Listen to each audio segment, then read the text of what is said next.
I sat in the room and I was awed by the stories from her former teachers, her former classmates, and her former colleagues, that her integrity is not made up. She's been very consistent about her integrity, her stand on issues, her fight for the downtrodden, because even as a student, she was a firebrand.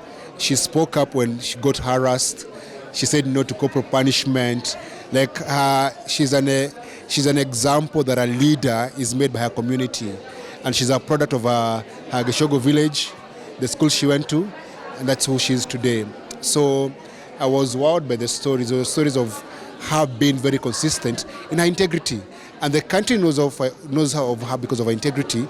And the people who went to school with her remember her as a person of integrity. So it was amazing. You know, Kenyans love bad people. Kenyans love the corrupt, the murderers, the rapists.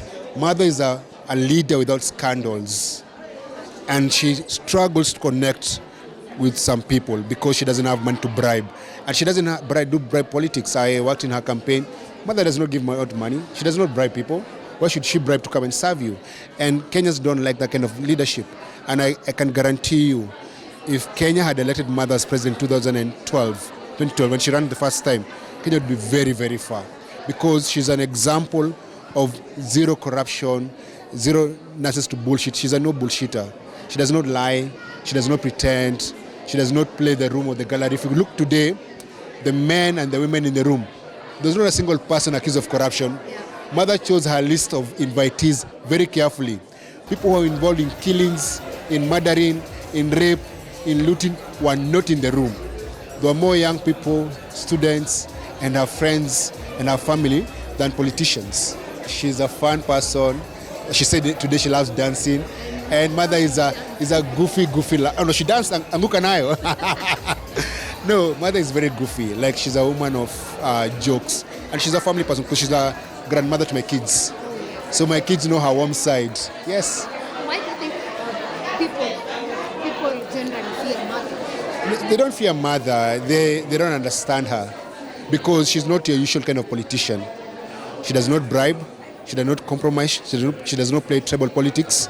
And she says her truth, even when she's on the same side with the person who they're working with. Like when she was an Azimio, she was a truth teller. If you ask people in Azimio, she was the truth teller. She spoke the truth. And the problem with our country, truth doesn't get you elected. Lies do. The current president was elected on a platform lies. She spoke the truth, but they stole the elections. Kenya is ready for a good president. Kenya is ready for someone who has never stolen, never murdered, never raped, someone who has integrity. And Mother is one of the few Kenyans who have been in the pinnacle, like the highest level of leadership in this country without stealing. So Mother is fit to become president. Kenyans have learned their lessons. They elected a pastor, a fake pastor, a chicken seller who's a thief to become their president. That person is killing their sons and their daughters. That person is overtaxing us. That person is selling our airport. He's stealing money through shisha and shas. Do shisha, shifa. I don't even know what it's called. Kenyans are ready for a different kind of politics. And if she gets to run, and whoever else gets to run, and they have integrity, Kenyans must be ready to donate to the campaign, fundraise for them to run their campaigns, and campaign for them to get elected, because she doesn't have money to be everywhere. So Kenyans can be everywhere for her. The book has been launched against the tide. What do you expect? What are you looking forward to from that book? The only way to understand a person is to read their book. You want to understand Martha the person, Mother the mother, Mother the leader, Mother the lawyer, Mother the human rights activist. Read Against the Tides. Read the book. Get a copy of the book. Read it. Enjoy the book. Then vote for her. When you look at the current political space, I was about to run away. Very hard. All right. The church has been quiet for so long, but this week the Catholic bishop spoke and sparked a lot of issues and back and forth. Why do you think that now the president is responding to the Catholic Church doing what they're doing? The Catholic Church is the biggest church in this country. You lose the church, you lose the election. You lose the church, you lose the presidency. Ruto is done. He's done. He's a one-term president. Yes, unless he kills all of us. He's a one-term president. Your final message to Kenyans and to Mother having launched her? Kenyans elect better leaders. People who love you, People who will serve you, not steal from you and kill you. Mother is that kind of a leader. It's a choice, people. The message to mother that you never told mother. No, I tell mother all the time. Something you can tell her. No, mother is one of my biggest inspiration in politics. Her integrity, her love for the country, her love for the people. Like, she's someone that I love with all my heart. She's a great grandmother to my kids and a great mother to me and my wife. Like, she's a friend, she's a confidant, she's a supporter. When I'm broke, I go there for loans. Nice. That I love her. Yes. Must be nice. Thank you so much, Boniface. Thank you. I'm lucky to have mother in our lives as my family and my kids. And Kenya is lucky to have mother as a leader in our generation. And Kenya is lucky to have you also. Thank you. You're doing amazing things for this country. We appreciate you. The struggle is, we see how bad it can get, and we wish you the very best. And we are hoping that you will not get killed, because we need to see the dream of what you've been pushing. No one is killing me. All the best. We're going to win this. My name is Nderitu. I'm the registrar of political parties in Kenya. I know Martha Karua, first of all, as a party leader of NARC Kenya, and also a very strong leader in the women movement, and activating for rights of women and rights of every person in Kenya. When you see mother launch her book against the tide, how does that make you feel as a woman? Now it makes me feel that everything is possible when you put your mind and commitment to what you want to do. And also, I feel also it's very important to document the journeys and what everybody goes through, especially in leadership. It's also a matter of making other women and other people learn on what leadership is all about, and become an example to the younger women. As a registrar of political parties in Kenya, how can you say women are performing in terms of owning parties or leading parties in Kenya? Now, I think we have about 8 party leaders who are women, and I think it's a small percentage given that we have 90 registered political parties. Yeah, that means that it's a small percentage.